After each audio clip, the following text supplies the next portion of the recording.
Fusée, bien sûr. Parlons un petit peu d'autre chose, hein? Vous allez être contents. On va parler d'assurance des condos et on va essayer de tout vous dire, répondre à vos questions là-dessus. Vous savez qu'on a l'impression qu'acheter un condo, c'est acheter la paix, mais c'est pas toujours le cas. Quelqu'un qui est bien placé pour nous l'expliquer, c'est Maître Yves Jolicoeur, Monsieur Condo, comme j'aime bien l'appeler, avocat spécialisé en droit de la copropriété. Bonjour, Maître Jolicoeur. Bonjour, Mme Marissal. Vous conseillez, représentez de nombreux copropriétaires et syndicats de copropriété depuis des années dans la défense de leurs droits. Et là, le dossier critique, depuis quelques mois d'ailleurs, c'est toute la question des assurances des condos. Ça devient tellement problématique parce que, c'est compliqué, mais surtout, ça coûte de plus en plus cher. Et vous avez des exemples pour nous. Effectivement, depuis un an, j'ai eu près de 10 dossiers où les assureurs ont décliné leur volonté d'assurer des immeubles. Donc, lors des renouvellements, ils ont dit simplement au syndicat, on ne vous renouvelle pas. Alors, ça a eu des conséquences, dans certains cas, très, très dramatiques, en ce sens que les gens, du jour au lendemain, ont vécu une insécurité financière importante parce que une copropriété sans assurance, c'est tous les propriétaires qui deviennent en défaut vis-à-vis de leur propre prêteur hypothécaire. Ça fait en sorte que les administrateurs des copropriétés n'ont plus d'assurance pour les protéger pour les erreurs et omissions qu'ils peuvent commettre. Et finalement, mais il n'y a plus de marché de revendre des condos. C'est-à-dire que les gens sont propriétaires d'un appartement. Ils n'ont plus la possibilité de le vendre. Donc, c'est au point de vue insécurité financière, surtout en plein COVID, très, très sérieux ce que l'on vit présentement sur le marché. Oui, vous parlez même d'une crise, là, puis qu'il faut absolument trouver une solution à cette crise-là. Ben, on vit une crise dans ce sens que il y a des assureurs majeurs au Québec qui se sont retirés en termes d'offres d'assurance. Maintenant, on est rendu à devoir placer ce type de risque-là sur les marchés londoniens avec les Lloyds. Et là, évidemment, ça a des conséquences économiques importantes. On a des cas où effectivement, les primes d'assurance sont parties de 16 000 à près de 120 000 $. Donc, c'est dans le budget des copropriétaires, mais ça a un impact énorme. Vous dites 120 000 $? Oui, 120 000 $, puis il y a des cas 50, 60, 80 000 $. On a eu des cas cette année qui sont préoccupants, surtout à un moment où le gouvernement du Québec dit, écoutez, encourageons l'économie québécoise. Je m'explique mal que des assureurs locaux se désengagent et qu'on ait à verser les primes d'assurance à l'extérieur du pays. Il me semble que c'est pas de bonne augure. Est-ce que les assureurs ont des raisons pour aller dans ce sens-là? Peut-être, mais c'est certainement pas en disant à leurs assurés, écoutez, ça ne nous tente pas de vous renouveler, vous n'avez pas le passé qui est dans le profil de ce qu'on veut assurer. Et c'est d'autant encore plus compliqué qu'on vit actuellement une réforme législative sur l'assurance en matière de copropriété. Il y a des dispositions qui rentrent en vigueur la semaine prochaine. Oui, le 15 avril, hein, c'est ça? 15 avril, quand même des choses qui sont importantes. Alors là, vous avez le citoyen d'un côté qui doit apprendre, dans le fond, de nouveaux systèmes législatifs assurance condo. C'est compliqué. Puis en plus, ils doivent expliquer à leurs copropriétaires que le budget qu'ils avaient présenté ne fonctionnera plus parce que la prime d'assurance a un impact en termes de croissance de coûts sur les charges communes de façon très, très importante. Quand on ne se ramasse pas avec des syndicats qui sont orphelins d'assurance, des fois pendant quelques mois, il y en a actuellement qui ont été en découvert d'assurance. Mais ça veut dire que les gens ne pourront pas... Mettons qu'ils veulent vendre leur condo, là. Ça veut dire que c'est impossible. C'est impossible de revendre. Et contrairement à l'assurance automobile, parce que vous savez, dans le domaine de l'assurance automobile, quand Mme Payette a rendu le régime obligatoire, bon, évidemment, on n'a pas étatisé l'assurance au Québec, puis on a quand même, il a été convenu que si quelqu'un ne pouvait pas placer son risque en responsabilité, il y aurait dans le fond un organisme là, qui replacerait chez des assureurs ce type de place-là, tandis qu'en assurance condo, quand vous devenez orphelin d'assurance, il n'y a personne qui va vous reprendre. Là. Alors donc, ça prend des courtiers spécialisés qui vont sur les marchés extérieurs du Canada pour placer ce type de risque-là. Il n'y a pas de solution nationale québécoise vis-à-vis ces collectivités propriétaires qui deviennent sans assurance. Donc, on envoie notre argent littéralement à Londres, là, présentement. Incroyable. Mais j'imagine les assureurs, prenons Desjardins, par exemple, ou d'autres assureurs chez nous, là, ils sont pas plus enclins quand même à avoir une certaine empathie pour les copropriétaires. Mais peut-être que empathie et assureur, ça va pas ensemble dans la même phrase, là, mais est-ce que vous avez un peu d'informations là-dessus, M. Jolicoeur? L'empathie, c'est plus une vision très, très économique, très mathématique de ce type d'assureurs-là, des assureurs directs comme Desjardins qui disent, écoutez, vous rentrez tout dans notre profil et placez le risque ailleurs. Ce qui est un peu embêtant, notamment chez Desjardins, alors que c'est celui qui a le plus gros portefeuille d'hypothèques, si je comprends bien, au Québec, et qui devrait normalement protéger son portefeuille d'hypothèques d'un condo en ayant un produit d'assurance. Évidemment, la question qui s'est posée, est-ce qu'on a payé la juste prime d'assurance autrefois dans les copropriétés? Peut-être que non. Mais là, on passe d'un extrême à l'autre avec des gens qui sont démunis vis-à-vis de ces augmentations-là du jour au lendemain. Puis on a une clientèle quand même, Isabelle, dans les copropriétés, des gens qui sont âgés, qui sont, dans le fond, dans une sécurité financière moins grande qu'ils l'étaient il y a 20-25 ans et qui se ramassent à se faire dire, vous n'aurez peut-être plus d'assurance à la fin du mois ou vous allez vivre des augmentations de primes d'assurance. Ouais. Ça ne fonctionne plus dans les budgets des copropriétaires. Mais complètement. Mais là, vous dites personne âgée. Oui, c'est vrai qu'il y a beaucoup de gens qui vendent leur maison, qui vont dans des condos pour s'acheter justement la paix. Ils viennent s'ils nous écoutent, ils vont peut-être y penser à deux fois si c'est dans votre projet. Mais en plus, il y a plein de monde maintenant. Si on regarde tous les condos qui se construisent, M. Jolicoeur, j'imagine qu'on a fait des plans puis qu'on s'imagine que les gens vont les habiter. Donc, ça c'est tout des futurs copropriétaires, des locataires qui vont devoir composer avec ce désengagement des assureurs. Puis là, ce que vous nous dites, c'est que ça a des conséquences majeures. Les copropriétés sont pas assurées ou mal assurées, ou alors il faut payer des primes d'assurance qui sont astronomiques. Là, votre cas, c'est à Québec, votre cas où Desjardins a largué. Il y a un cas à Québec. Oui. On en a également, c'est pas juste Desjardins, on a eu des cas dans la région de Montréal, des cas vécus où effectivement le budget a été durement affecté par cette situation-là. Et puis, évidemment, c'est du jour au lendemain, là, on dit, on se retire. Écoutez, tout n'est pas blanc, tout n'est pas noir. Des fois, il y a des assureurs qui se disent, écoutez, vous êtes des spécialistes en termes de réclamation.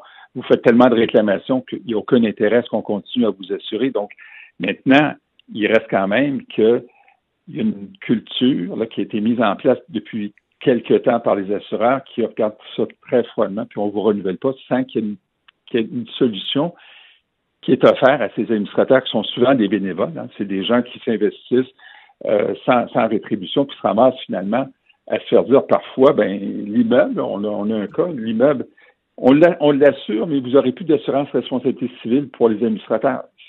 C'est un cas vécu. Le conseil, ils ne sont pas assurés. Ça veut dire quoi, ça? Ouais.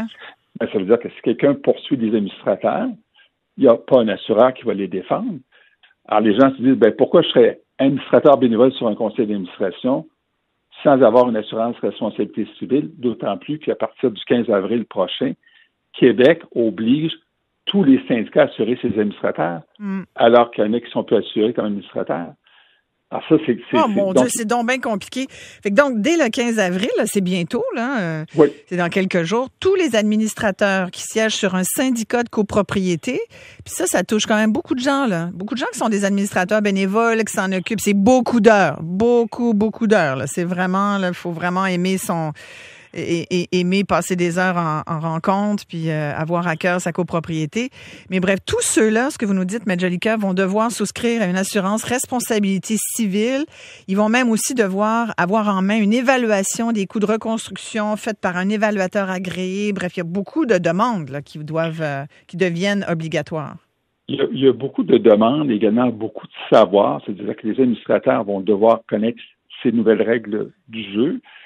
Puis, ils vont devoir composer avec un produit d'assurance qui est compliqué. L'assurance condo, là, c'est une haute complexité. Le copropriétaire doit être assuré. Le syndicat aussi doit souscrire une couverture d'assurance. Le BAC a fait tout récemment un sondage qui démontre quand même un degré de méconnaissance des citoyens québécois vis-à-vis de la chose. Vous savez, on parle au Québec de plus de 25 000 syndicats de copropriétaires. Il y en a des syndicats de copropriétaires au Québec. Ça regroupe, on parle de plus de 350 unités. C'est quand même un gros marché. Ouais. Mm-hmm. Malheureusement, où on a une insécurité qui se bâtit présentement sur le marché puis qui ne devrait pas être le cas. Et également, ce qui choque en plus l'imaginaire des gens, c'est qu'il y en a qui administrent très bien leur immeuble. Puis il y en a qui connaissent rien. Puis il y en a qui ne connaissent rien. Exact. C'est ça. C'est ça qui est actuellement la toile de fond. Maître Yves Jolicoeur est avec nous. J'en profite pour vous dire que Maître Jolicoeur vient de mettre à jour son livre, qui est un véritable guide. Là, si vous êtes en copropriété, je pense que c'est nécessaire de lire ça. Ça s'intitule « L'assurance condo, tout ce qu'il vous faut savoir », 2e édition. Vous avez même, à la fin du livre, des exemples de lettres que vous pouvez envoyer. Là. C'est vraiment un guide qui répond à beaucoup de questions des gens qui vivent en condo. Toute personne qui vit en condo ou qui se propose d'en acheter un doit lire ça pour ne serait-ce qu'être au courant de ce que ça veut dire. Il y en a, tu leur demandes, puis votre fonds de prévoyance, il y a combien dedans? Ils font décaisser le fonds de prévoyance. Ils savent même pas ce que c'est, ils savent pas combien qu'il y a dedans. C'est vrai que c'est laborieux, c'est long, les espèces de juste d'entente de copropriété, là, le document notarié là, qui est en fait c'est le contrat de copropriété, Maître Jolicoeur. Les gens le lisent pas. Les gens achètent un condo, ils savent pas dans quoi ils s'embarquent. Fait que là, c'est comme d'autres choses, hein. Il faut qu'on soit responsable par rapport à notre achat. Vous allez y mettre beaucoup d'argent. Il y en a qui ont mis déjà beaucoup d'argent. Ça coûte pas une scène, hein, un condo. On le sait maintenant, c'est aussi cher qu'une maison, sinon plus. Les frais de condo sont importants. Ça inclut normalement une partie qui doit aller en fonds de prévoyance. Donc, fonds de prévoyance, non, on en parlera après la pause avec Maître Jolicoeur. Si vous avez des questions et surtout si vous avez des cas, moi j'aimerais ça vous entendre. Est-ce que vous avez eu des cas épouvantables? Il y a Christian qui m'écrit assurance condo là, pour faire court. Nous, on est juste mal administrés. 80 unités, 40 millions d'actifs. Comment voulez-vous que moi, comme copropriétaire, je puisse m'assurer pour me prémunir de tous les risques? Lui, il demande, c'est quoi ma solution? Évidemment, beaucoup de questions dans celle-là. 514-790-9850. De l'extérieur, vous faites le 1-866-98-50.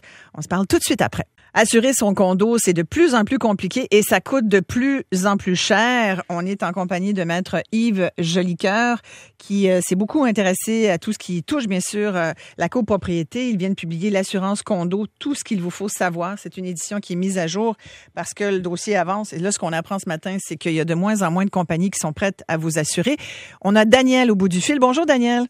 Oui, bonjour à vous deux. Moi, j'ai une question pour M. Jolicoeur. On est un syndicat de 22 unités. Mm-hmm. Et puis, depuis, je dirais 2-3 ans, là, il y a comme une espèce d'effet de spéculation là, dans l'édifice. Je me demande si le conseil d'administration a moyen de choisir ou de faire un comité de sélection là, pour choisir les nouveaux arrivants ou les nouveaux propriétaires. Parce que là, on a un petit peu peur que si vous voulez, là, que l'effet de spéculateur prenne le dessus puis qu'il n'y ait plus personne pour administrer l'immeuble. Là. Ah oui, que les gens achètent pour vendre sous peu. Juste pour vendre suite. Oui, tout à fait. Parce qu'aujourd'hui, tu t'achètes quelque chose aujourd'hui, puis le mois prochain, ça a déjà augmenté de prix. C'est une très bonne question, Daniel. Maître Jolicoeur, là-dessus? Mais écoutez, on n'a aucun droit de regard sur qui devient propriétaire dans un immeuble en copropriété. Donc, effectivement, vous ne pourrez pas changer le profil des acheteurs. Cependant, je vous dirais que la qualité des administrateurs puis également la qualité des échanges avec les copropriétaires fait en sorte que lorsqu'on est dans une copropriété qui est bien administrée, c'est peut-être pas ce que les spéculateurs recherchent. Les spéculateurs en copropriété cherchent surtout des frais de condo très bas, où ça coûte le moins cher, où on met le moins d'argent possible dans l'entretien du bâtiment. Alors, si vous avez une copropriété qui fait le moindrement des travaux, les frais de condo ne seront pas bas contre d'autres copropriétés où les frais de condo sont très bas parce qu'on ne fait absolument rien comme entretien. Donc, je suis pas sûr que les spéculateurs vont aller dans une copropriété où c'est bien administré. Oui, effectivement, c'est ça. Merci, Daniel, de votre question. Vincent est dans une copropriété. Bonjour, Vincent. Oui, bonjour. Isabelle, est-ce que vous m'entendez bien? On vous entend super bien. Parfait. Donc, ma question, moi, je suis administrateur d'un condo de 64 copropriétés. Mm-hmm. Et on a été malchanceux depuis 3 ans. On a eu 3 petits sinistres, donc en bas de notre franchise qui était de 10 000. Donc, on a défrayé nous-mêmes les coûts. Mais par contre, depuis l'année passée, notre assurance annuelle ont passé de 18 500 à 65 000. Lorsque j'ai parlé à mon courtier, il m'a expliqué effectivement qu'il y a de moins en moins de courtiers qui veulent assurer les copropriétés. Ça, j'ai compris ça. Mais la question, c'était que pourquoi que nous, de bonne foi, on a déclaré nos sinistres, donc, en bas du prix de notre franchise. Donc, les assurances, ils n'ont rien payé, mais que là-dessus, on a quand même été pénalisés. Donc, la question que je me pose, pour les petits sinistres, je sais qu'on a l'obligation, sur notre code civil, de le déclarer. Mais là, on a été pris en otage, puis on paye pas parce qu'on les a déclarés un peu. C'est un peu ça que je voulais parler avec M. Jolicard. Ben ça, c'est toujours la question. Puis pour les maisons, il y a plein de gens qui me disent, mais moi, mon assurance maison aussi, là, ça a doublé en 5 ans. Maître Jolicard, là, on parle surtout des condos parce que c'est votre expertise spécialisée, mais je pense qu'en règle générale, les assureurs de propriété ont décidé d'appuyer fort sur le crayon à tel point que les gens ont des franchises de plus en plus élevées, payent eux-mêmes les petits sinistres, comme dit Vincent. Mais on voit quand même une enflure. Lui, c'est presque c'est plus du triple là, de son assurance. Là, on a réellement l'impression qu'on contrôle absolument plus la facture de l'assureur. Puis effectivement, on dit on est un bon citoyen, c'est-à-dire qu'on prend en charge nos sinistres, puis on ramasse l'augmentation de franchise. Bien, effectivement, c'est une problématique parce que dans la nouvelle loi, il est prévu qu'on peut ne pas réclamer, même quand c'est au-dessus du montant de la franchise. Et si Québec a rentré cette disposition dans le Code civil, c'est qu'il y avait certainement à l'esprit de vouloir quand même juguler l'augmentation des primes d'assurance. Il y a une corrélation qui se fait pas, c'est évident. On gère bien notre immeuble, petite réclamation, petit dégât qui n'est pas significatif, qui n'est pas récurrent. On ne devrait pas normalement subir les foudres de l'assureur. En fait, le problème, c'est qu'on n'a aucun contrôle sur l'augmentation des primes d'assurance. Plusieurs administrateurs se disent en otage vis-à-vis le marché de l'assurance. Alors, d'un côté, la loi nous oblige à assurer notre immeuble en copropriété. Si la loi nous l'oblige, de l'autre côté, les assureurs ne sont pas obligés de nous assurer. Puis quand ils nous assurent, on n'a aucun contrôle sur la progression des primes d'assurance. C'est un sérieux problème. Oui, non, mais autant il y a une surenchère dans les prix des immobiliers, autant on peut se poser la question, est-ce qu'il n'y a pas carrément de l'abus dans l'augmentation des primes d'assurance des condos et puis plus largement des immeubles en général, incluant les maisons, M. Jolicard? Actuellement, on est en train d'avoir un marché où les gens ne pourront pas accéder à la propriété. Quand ils vont être dans des immeubles avec l'augmentation de la valeur du foncier, ils vont avoir à payer des hypothèques, sans compter qu'un jour, les taux d'intérêt vont augmenter. Puis pendant ce temps-là, l'argent qui est dépensé à ce niveau-là, ben on ne le mettra pas dans l'entretien des bâtiments. Moi, ma crainte, c'est que les gens vont couper sur l'entretien des bâtiments parce qu'ils vont dire on n'a pas les moyens de faire tel travaux. Puis je le constate, moi, comme avocat des assemblées copropriétaires, où on leur dit ben il y a tel type de travaux à faire, puis les gens disent non, on n'ira pas. C'est trop cher. Pourtant, ils sont importants de les faire. Donc, c'est très malsain ce qui se passe actuellement sur le marché. Mais c'est malsain. Est-ce que c'est clair que c'est malsain et ça se fait au détriment des copropriétaires? Mais est-ce qu'on peut dire que c'est carrément de l'abus? Est-ce qu'il ne devrait pas y avoir une remise à l'ordre, là, c'est-à-dire que quelqu'un leur tape sur les doigts? C'est une jungle, là, c'est ça? C'est sauvage, ils peuvent faire ce qu'ils veulent, nous charger 10 fois le prix, puis on peut juste acquiescer et payer? On n'a aucun contrôle actuellement. Les syndicats n'ont pas aucun contrôle, même les syndicats, parce qu'il y en a des syndicats qui administrent bien leur immeuble, qui ont des carnets d'entretien, qui font des travaux en temps opportun, ils sont impactés par l'augmentation des primes d'assurance. Il y en a qui disent, écoutez, on va mettre en place un plan de gestion de risque, c'est-à-dire on va vérifier les lavabos, les chauffe-eau, on va les changer. Donc, ils gèrent le risque. Il y en a qui le font et qui, malgré tout, ne sont pas, entre guillemets, récompensés pour l'effort qu'ils font. Alors, c'est ça qui actuellement nous amène à un degré de questionnement. Comment on distingue ceux qui font bien leurs choses des syndicats où ils font pas des travaux, surtout dans les copropriétés, il y a beaucoup de spéculation où ils veulent pas chercher de frais de condo puis ils font pas d'entretien. Mais moi, je suis un bon citoyen, j'administre bien mon immeuble.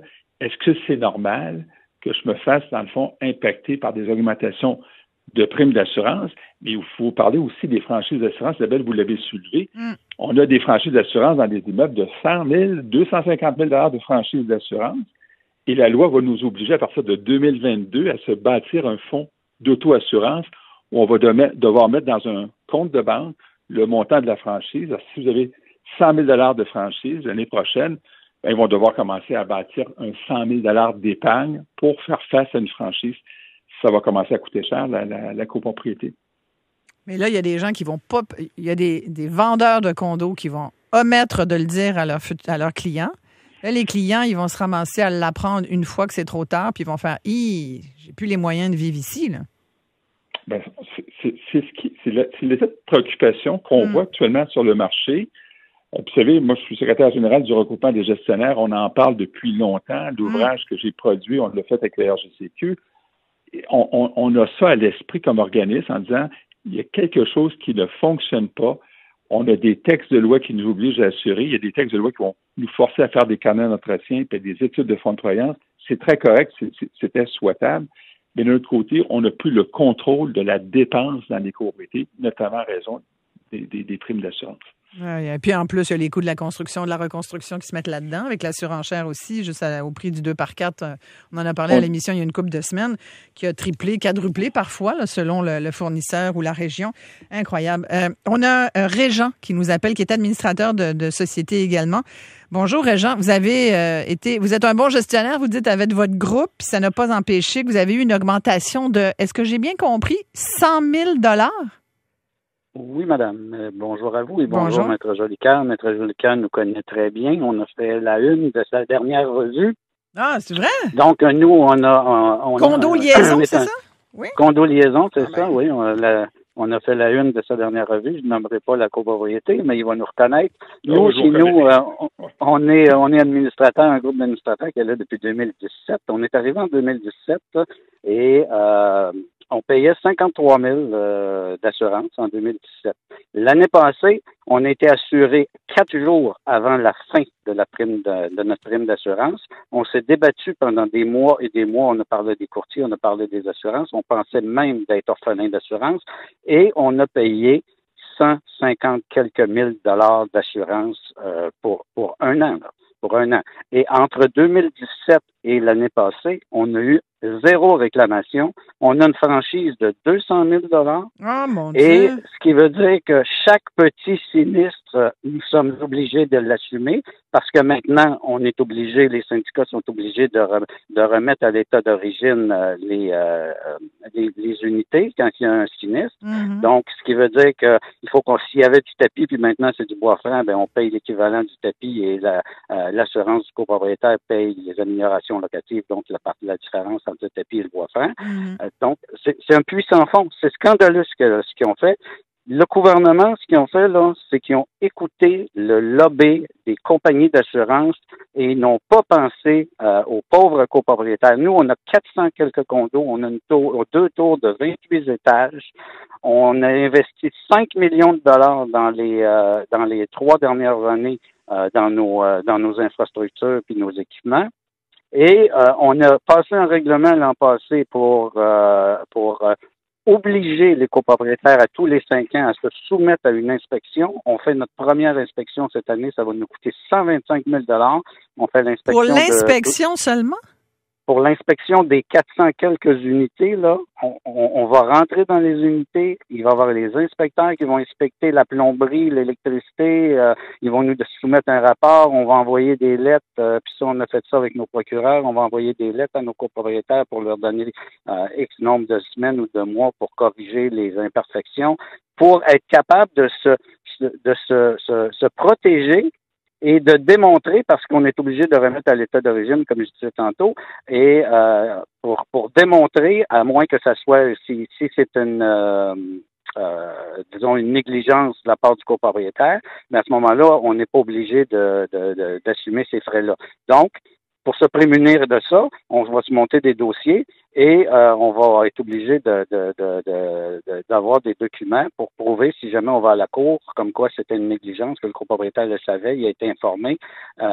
Mais c'est tout ça. Et vous, Régent, en plus, comme administrateur d'un syndicat de copropriété, vous allez devoir être assuré en responsabilité civile. Sinon, vous pourriez être poursuivi.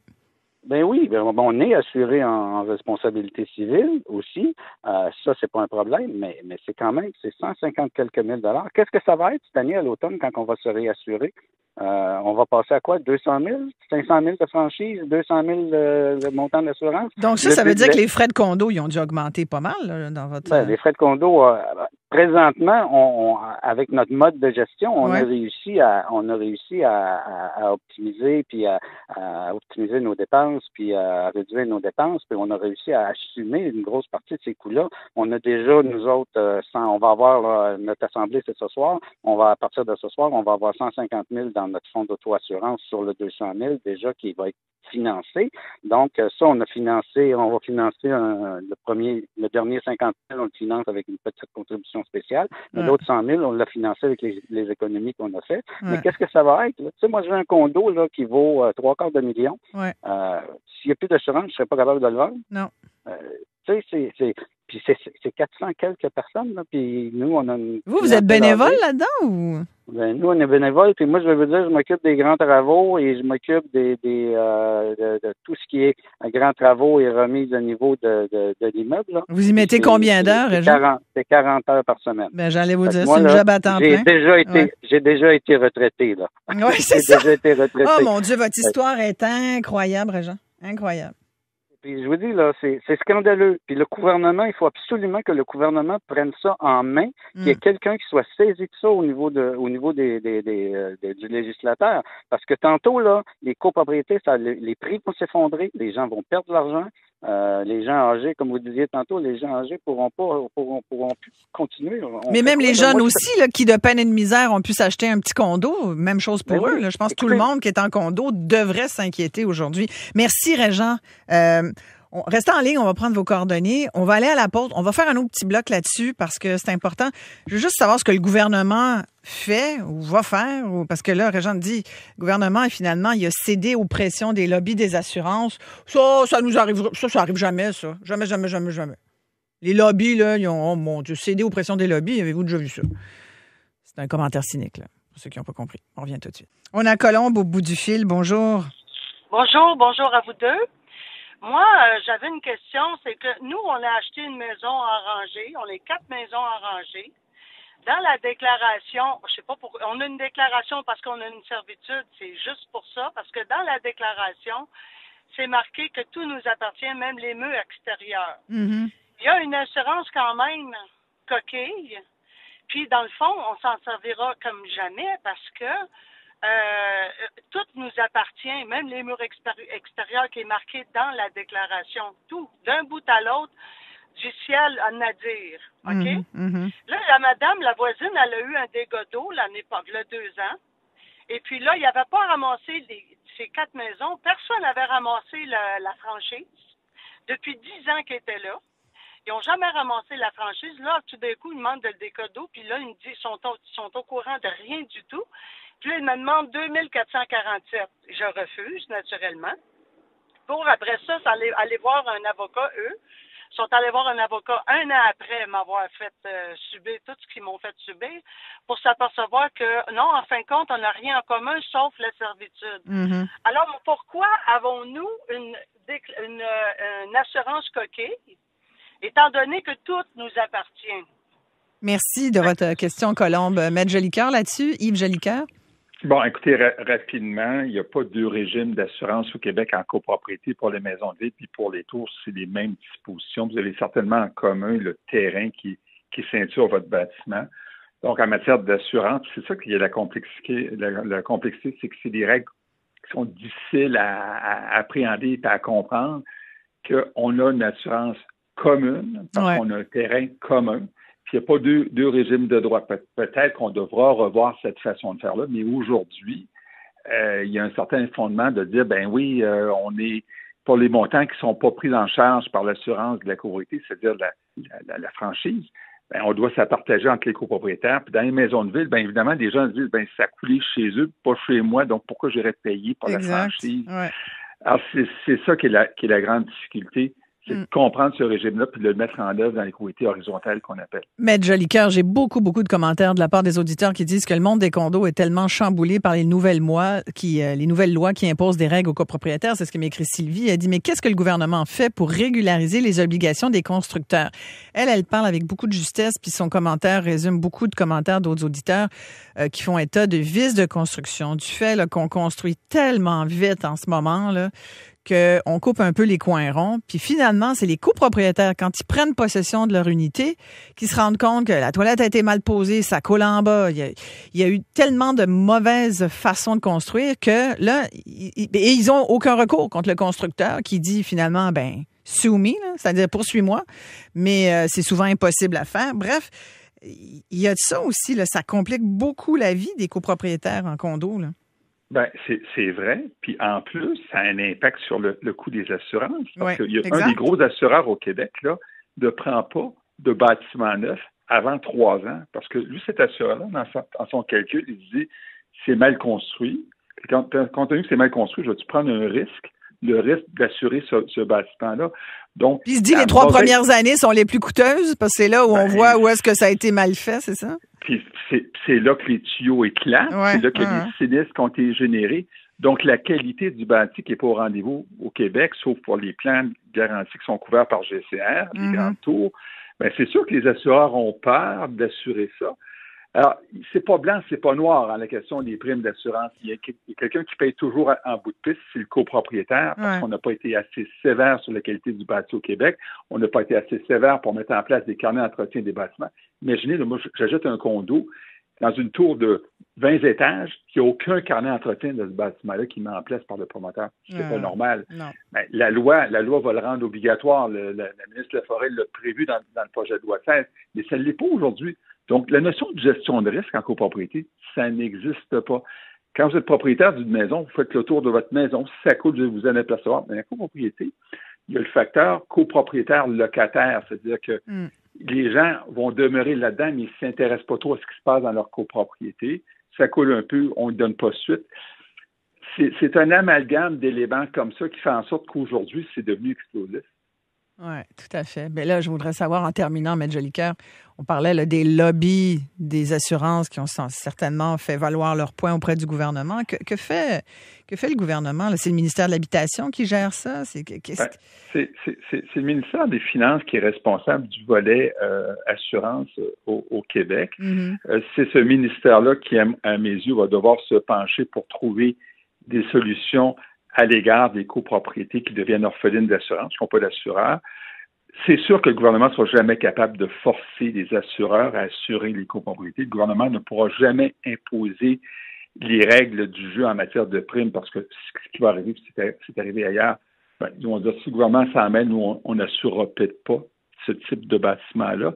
Mais je pense qu'il y a une réflexion globale qui doit se faire aujourd'hui. Le gouvernement doit assumer un leadership là-dessus pour qu'on trouve des solutions aux problèmes qui sont rendus très lourds pour les copropriétaires.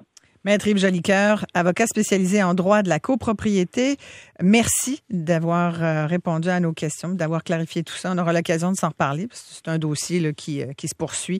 Je vous rappelle, l'assurance condo, tout ce qu'il faut savoir, c'est un petit guide écrit par mon invité, Yves Jolicoeur. L'édition est mise à jour avec plein de nouvelles informations. Je vous le conseille si vous êtes copropriétaire. Ça peut toujours être bon d'être au courant de ses droits. On s'arrête ici. Très courte pause. Tout de suite après, je reçois l'humoriste Dave Godet. Restez là.